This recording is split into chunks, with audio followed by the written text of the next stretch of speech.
As a teacher, you can use the SAMR model to present the depth of various digital technologies and methods in learning.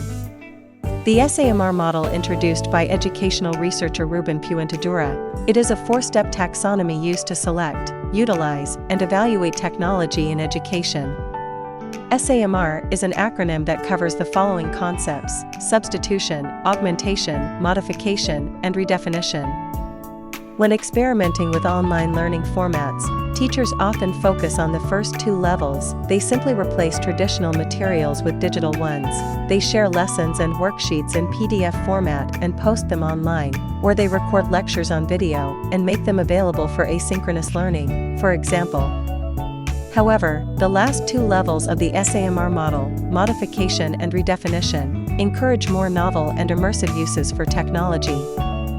Learners become creators and publishers of their own work across multiple forms of media. For example, they get in touch with professional networks, or they participate in digital forums with peers around the world or with communities of experts members. Young people are intrinsically motivated to create digital content, to demonstrate their competencies and to express their interests and their personality through digital artifacts.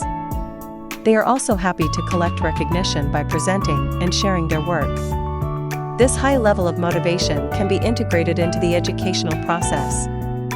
One of the most promising ways of using interactive resources for soft skills development is challenging the learners to create educational content by giving them assignments they are interested in accomplishing. Trainers can build such a program or project on the existing digital competencies of the students, or they can use such an assignment to develop new technological skills.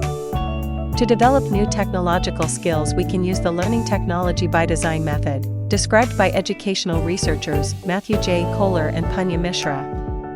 The core idea of learning technology by design is to give a task and to assign to it a pedagogically proper technology. The teacher gives an assignment to his students to create a product and helps them to acquire the necessary digital competencies by using technologies he required to be used.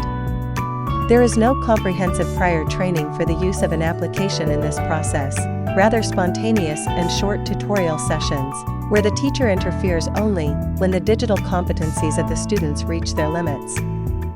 Creating and demonstrating interactive, digital content, then reflecting on how this content contributes to learning, will enhance a wide range of soft skills and leadership skills, such as 1. Digital communication, selecting and adapting digital tools to our specific communication and learning purposes. 2. Adaptability, adapting the technology to our learning purposes. 3. Empathy, understanding the target audience and adapting the digital tools to their specific needs. 4. Time management, carefully considering the time frame that digital technologies should have within a certain learning process, without becoming overwhelming and causing anxiety. 5. Collaboration, making use of the imminent collaborative functions of digital technology. 6. Creativity and problem solving, encouraging students to use digital technology to find solutions that analog methods cannot accomplish. Encourage your learners to create content at the third and fourth levels of the SAMR model that can bring new possibilities with digital tools and enhanced soft skills.